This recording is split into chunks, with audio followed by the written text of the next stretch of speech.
tosubwa. Katugende mu business step. Abu Kawenja mubwakedde mpulira atusomesa ku ngeri y'okulabirira mu bizinesi zaffe zisobole okutumbuka. Maliko 88 kateze 8 Chabasa. Tuli mu kitabo kyaffe Naawe Osobola kyawandiikibwa Simon Ssenkaayi. Yes, tukyali ku mulamwa ogw'okwolesebwa. Olunaku lw'eggulo nayogedde akantu nange ne mpulira nga kannuguunye. Simon yawandiika nti okusobola okutuuka ku busukkulumu oteekwa okuba omugenderevu mu byonna by'okola. Akantu kali deep. Oyina okuba omugenderevu mu byonna by'okola. Toyina kintu ky'ogamba nti munnaye nalabiddeawo ate nga naye bw'obimanyi. Buli kimu oyina okuba omwegendereza mu buli kyokola. Bwe naagira bwe nti ate kasita n'alumba ebyana bino wayinza okubaayo kamukenenya n'oddukayo. Oyina okuba omugenderevu mu byokola. Siga omanyi munnange ebintu byazzebwa ebityo tugezaako okuba omugenderevu. Enaga nti obugenderevu mu lulimi oluyidaaya kye kimu n'okuyitibwa. Olwaleero tugenda kulaba kyakulabirako.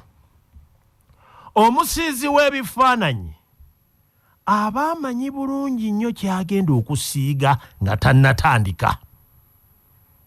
Era afugibwa ekyo ekiri mu ye.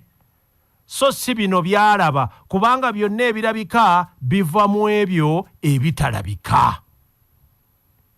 Ekisiigiddwa kisooka kumalirizibwa nga tekinnasiigibwa.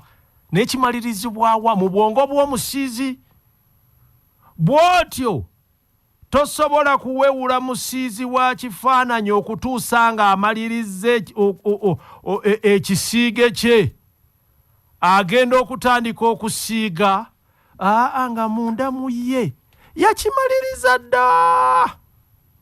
Teri musiizi wa kifaananyi ateekateeka kusiiga okuggyako ng'asoose kukimaliriza ye ekyo ky'ayagala okusiiga. Katonda kyava ayogera mu byawandiikibwa ebitukuvu nti namanya olugendo lwo gwe nga tonnabaawo. Yenna anaatonda ekintu asooka kukimaliriza mu ye nga tannakiteekawo.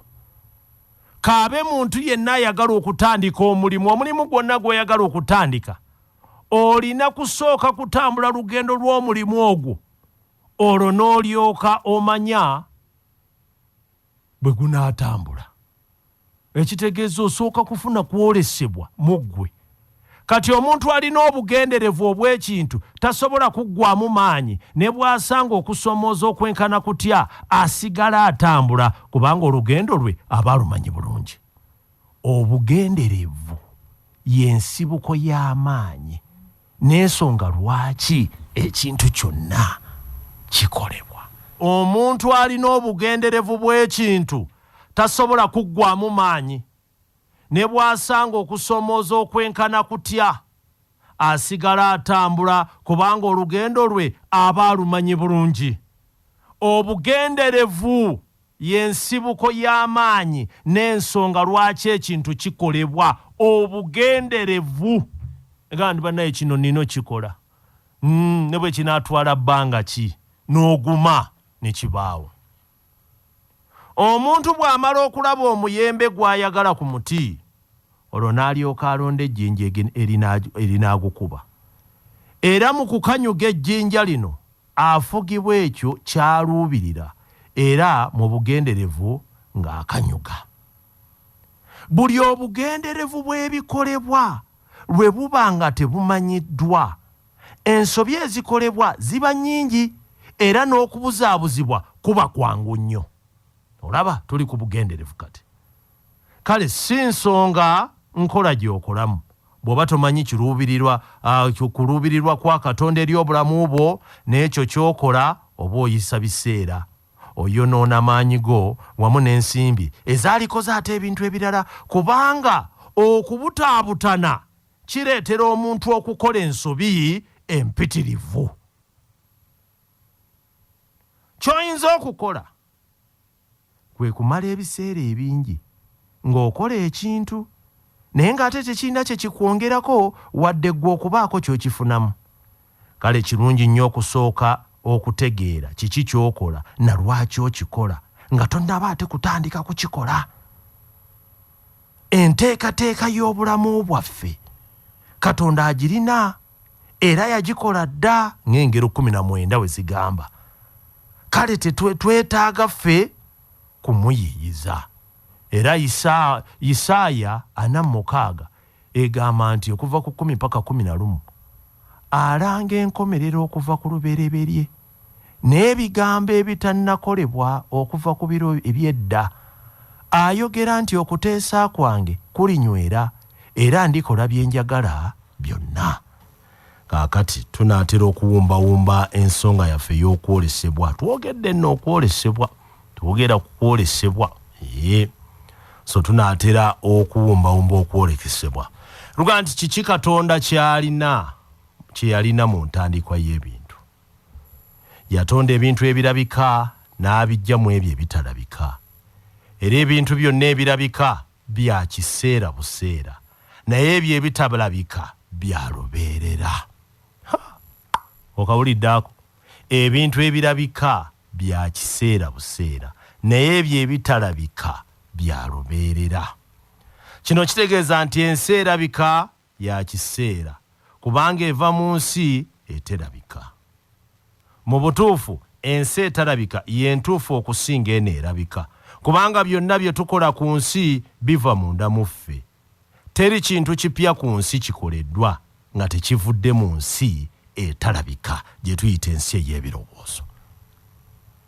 Omuntu atatwala birowoozo ng'ekintu ekikulu mu nsi talina ky'asobola kukolamu, tasobola kuyiiya. Ensi eterabika ye yasookawo. Katonda n'ayagala okugaziya amatwale n'obuyinza bwayo n'abuleeta ku eno eyaffe entonde. Nga bw'olaba obwakabaka bwa Bungereza bwe bwayagala okugaziya amatwale gaabwo wano ewaffe, n'ensi eri eterabika bw'etyo bw'ekola. Tuteekwa okuyigiriza abaana baffe abaddugavu nti ebintu byonna bitandikira munda. Balemenga kuggwaamu maanyi, balemenga kululunkana wamu n'okulwanira ebyo bye balabako. Balina okuyiga nti obuyinza babulina obutonda ensi gye baagala singa bayigiriza okukozesa amaanyi g'ebirowoozo byabwe. Ako kakulu. Obwakabaka bwonna bwe bugaziwa butwala empisa yaabwo eri ebitundu ebiba biwambiddwa. Era n'abantu batandika okweyisa ng'abantu obwakabaka obwo obubawambye. Kale ekirowoozo kya Katonda kye yalina mu ntandikwa kwe kugaziya ensi eterabika mu nsi erabika. Kino akikola ng'ayita mu birowoozo byaffe. Omuntu bw'awandiika ebirowoozo bye mu lunaku asobolera ddala okukola ebintu mu nsi ebimufuula ow'enjawulo era omusokkolomo. Katukomaawo olwaleero. Banguka mu nteekateeka, mu nkola, mu ntetenkanya n'enzirukanya ya bizinensi ng'owuliriza Business Tip wano mu Bwakedde Mpulira.